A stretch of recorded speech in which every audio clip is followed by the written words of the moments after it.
It's been 20 years since Arsenal were last in this match, and now they are attempting to win their first ever Champions League title against the defending champions, a team that broke their own duck last season and are threatening to become a bit of a dynasty. Guys, welcome to this preview, and yes, we will do a watch along for the final, so join me there right here on the channel actually.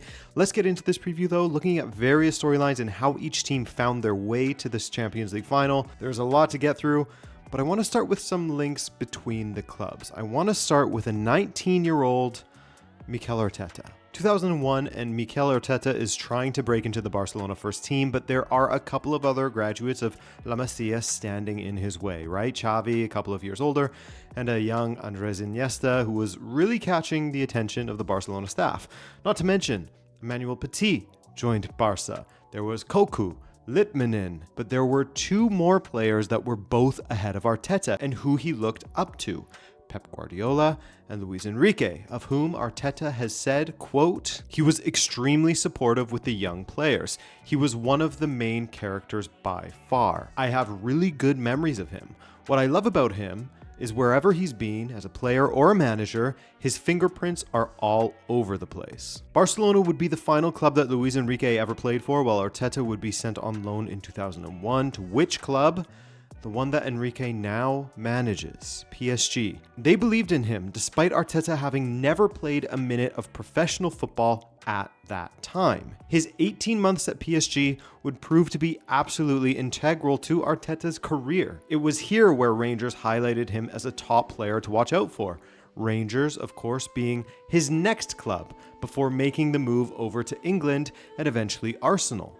Without that move to PSG, he wouldn't have played against Rangers in the Intertoto Cup to earn a move there and start his path toward Arsenal. Who knows where he would have ended up otherwise, if he had stayed in Spain, for example. Just as, if reports are to be believed from the end of 2019, after sacking Unai Emery, Arsenal actually considered hiring Luis Enrique.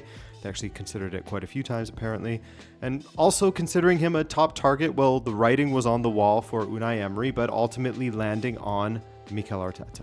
So, there are these interesting ties between the two sides' managers, where they brush shoulders, nearly brush shoulders with each other's clubs, did play at the other's current club, and because of that, sent them down this particular timeline where they are now facing each other in the Champions League final. I just like these little stories. I find them interesting. Now, Arsenal is the team that I predicted would win the Champions League before the Champions League even started. It was my Hail Mary prediction.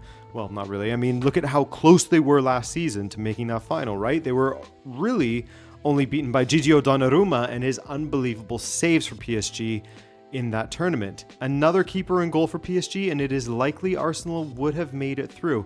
So you add to the squad Gyökeres, Eze, Zubimendi, Hincapié, Madueke, amongst others who have had less time in the spotlight, factor in their defensive record, which is, for me, is often the great separator when it comes to winning tournaments. I mean, to me at the time, they looked like they had a fantastic chance at it, and here they are. They still do have a fantastic chance at winning the Champions League. It's 50-50 now. They'll pull it off, or they won't. Just a reminder for you, Arsenal were the best team in the league phase, winning every single match, boasting both the best defense of the league phase and the best offense, while getting wins over Bayern, Atleti, and Inter along the way. They of course had a bye into the round of 16, and this is where you saw what you could describe as dips in their performances.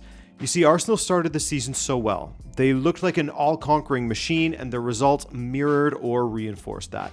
But both domestically and in Europe, if you add in an exhaustive English schedule and injuries, I know everyone deals with injuries, but they got to be mentioned, right? Arsenal looked far more mortal now than they did before. March saw them lose the League Cup final, saw Southampton dump them from the FA Cup, and matches began slipping in the Premier League as well. They even lost their lead for a moment. They did, however, manage to overcome Bayer Leverkusen amongst all of that. They managed to pluck a victory from a poor performance away in the first leg, then took care of business at the Emirates. They next had Sporting, a side who was bouncing around second and third in Portugal, and another touch-and-go 1-0 win in Portugal would be enough for them. The second leg, complete snoozer, 0-0 at the Emirates. Against Atleti, Arsenal's performances lifted a bit in my opinion. Besides the second half of the first leg in Madrid, Arsenal controlled that tie very well. If Atleti had managed to capitalize on the moments in the first leg where they did cause Arsenal issues, where if they didn't hit the woodwork from Griezmann's looping effort, or a last-ditch tackle hadn't blocked another opportunity for Griezmann, maybe that tie looks different. But after the second leg, there was no question which team deserved to go through to the final. That second half in the second leg from Atleti, horrible. PSG had a pretty long season last season, going all the way in every competition that they played in, including the Club World Cup, meaning they were playing football from August to July. And for some players, they also had played in Euro 2024 or the Copa America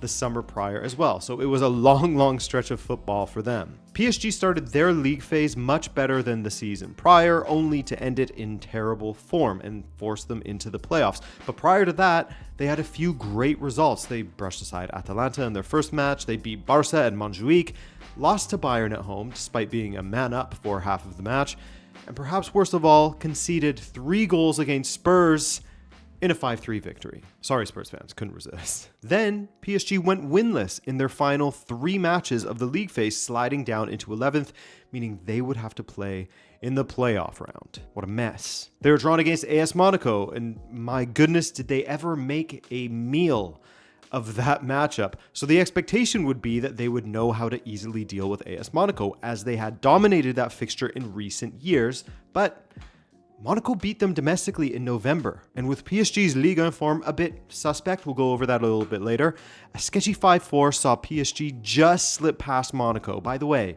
they lost to Monaco again in Ligue 1 just in March. Something strange going on there, but at least they beat them when it mattered most in the Champions League knockout phase. From there, PSG took a tour around England. They took on Chelsea and smashed them 8-2 on aggregate, a match which birthed the gorgeous moment that saw Rossignol handing out notes when his team is dead and buried with minutes to go.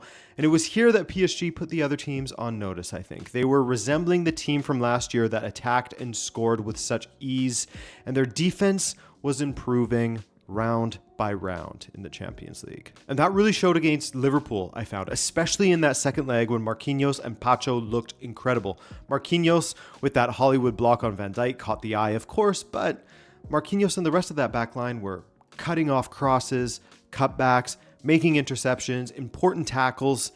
They excelled. That was kind of the missing piece. And it sounds funny saying that before talking about a 5-4 win over Bayern, but that was a match in which there wasn't necessarily terrible mistakes in defense, maybe some bad positioning at times, stuff like that, but also just unbelievable finishing from both sides. I mean, Manuel Neuer let in 5 goals and didn't make a single save. He didn't touch the ball there. That's how perfect the finishing was from PSG. They got the draw away to Bayern as well, making the final with a 6-5 aggregate win in a way that only they could pull off. And maybe Bayern as well, they're capable, and it was very close, obviously. So there are a few things at play here. First of all, you had a very long season for PSG last season, as mentioned. They played every single match possible, making the final of every single competition they played in, including last summer's Club World Cup. So that was a very long one. But then you also have Arsenal's exhausting English schedule, meaning that this final will be their 63rd match of the season, while it will be PSG's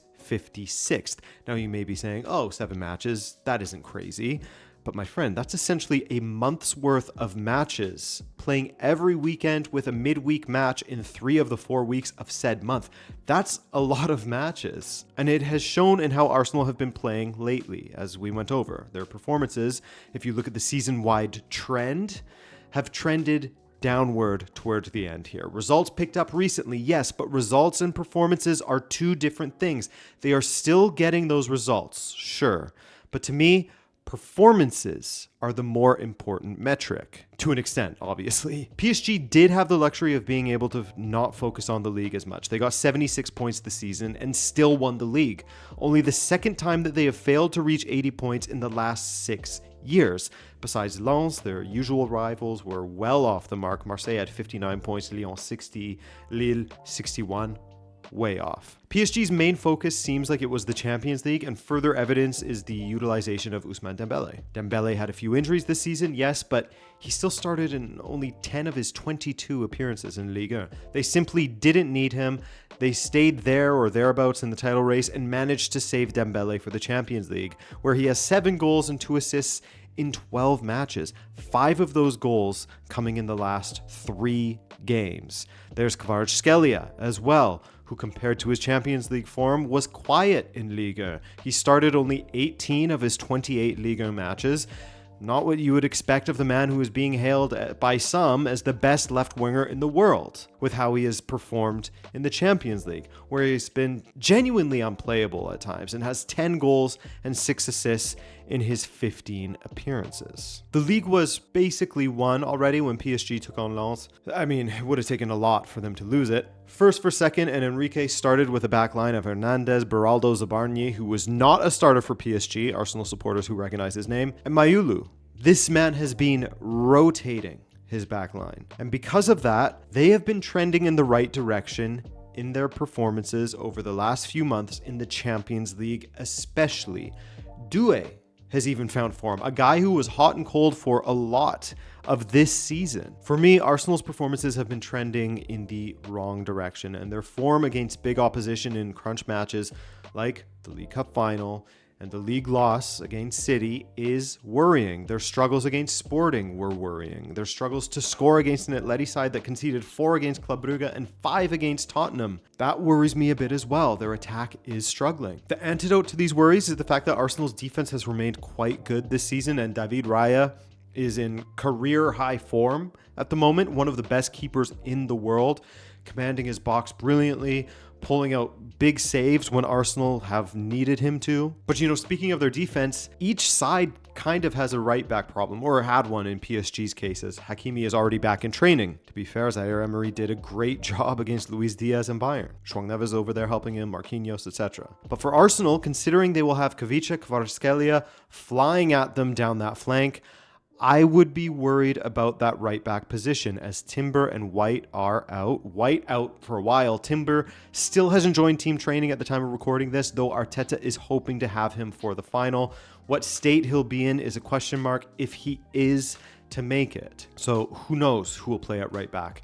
And Arsenal struggles to score with their blunt attack, their long season and downward trend in performances does have me questioning them and does make me think that PSG will just beat them. I do not foresee a murder in broad daylight as we saw against Inter last season, but I do see PSG winning against an Arsenal side that has difficulty in these big final matches where PSG has been here and done it before. Plus, Luis Enrique is a nightmare manager to come up against, a guy who thinks way outside the box. We're talking, intentionally burning goal kicks to overload a player's side of the pitch outside of the box.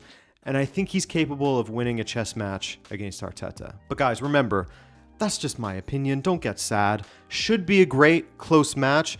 Looking forward to watching it with you if you join me for that watch along. Either way, I'm Adrian, and we'll see you in the next one.